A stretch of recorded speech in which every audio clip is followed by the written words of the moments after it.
Salam jumpa teman-teman, semoga teman-teman semua dalam keadaan sehat.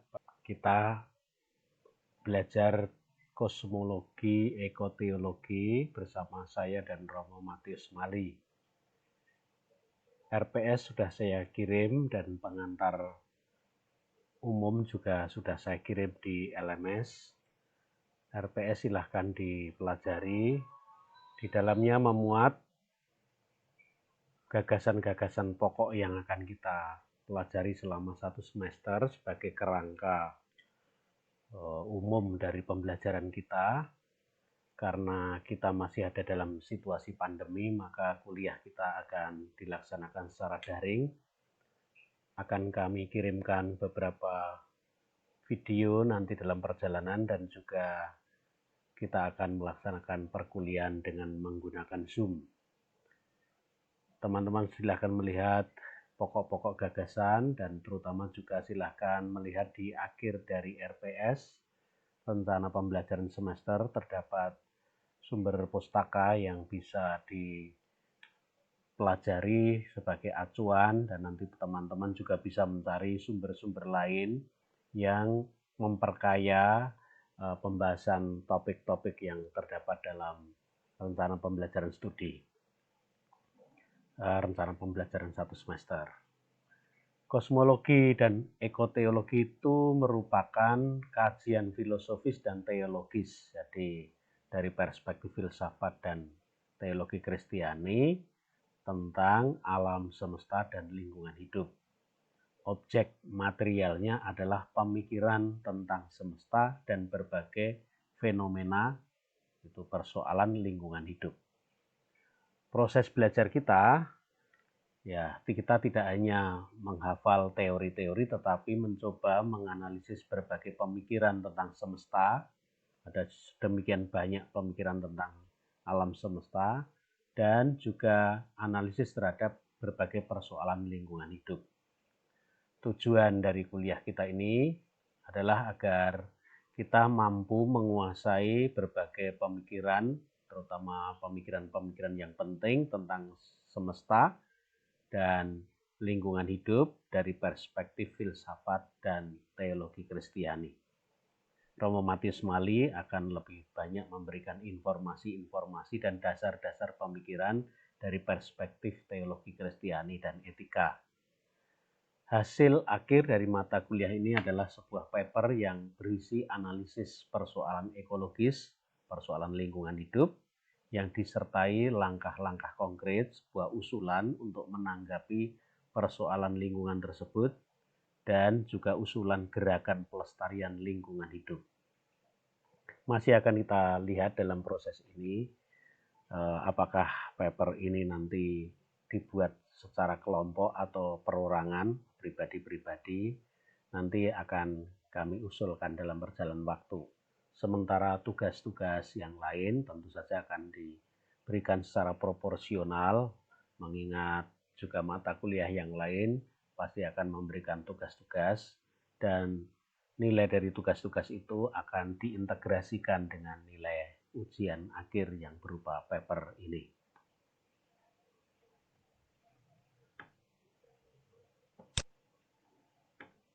Kosmologi adalah filsafat atau refleksi kritis tentang semesta, bertolak dari kesadaran manusia akan keutuhan diri yang bersifat korelasional. Jadi kalau kita memahami diri kita sebagai manusia, selalu terhubung dengan manusia lain dan seluruh ciptaan di tengah alam semesta ini.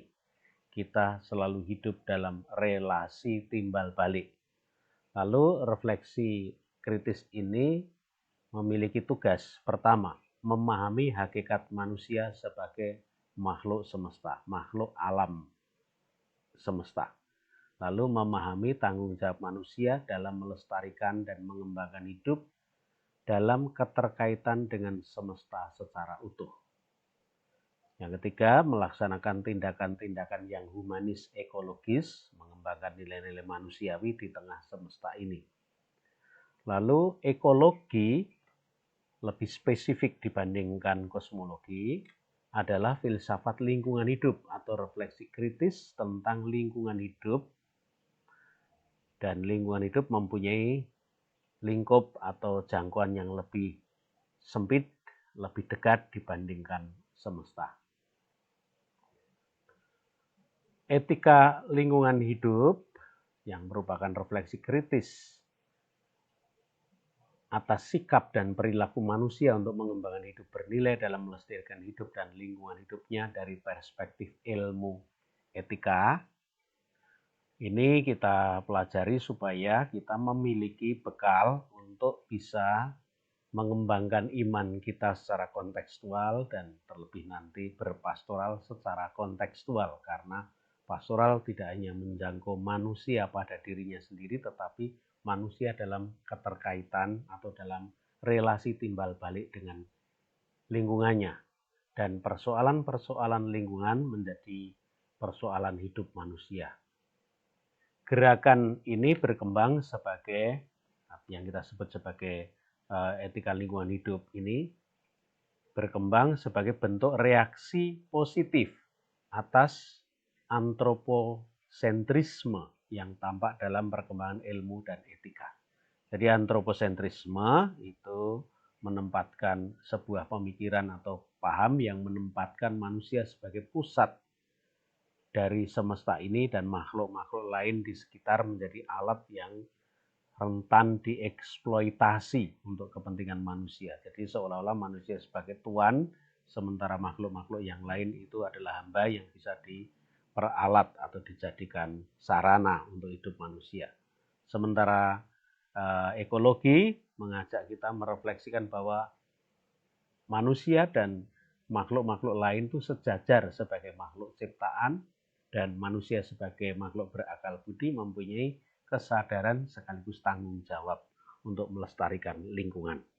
Maka etika lingkungan hidup menegaskan cara pikir, sikap, perilaku manusia berpengaruh, tergantung, dan dipengaruhi oleh lingkungan sekitarnya. Maka manusia perlu mempertanggungjawabkan dan menemukan nilai-nilai manusiawi dalam hidup secara utuh.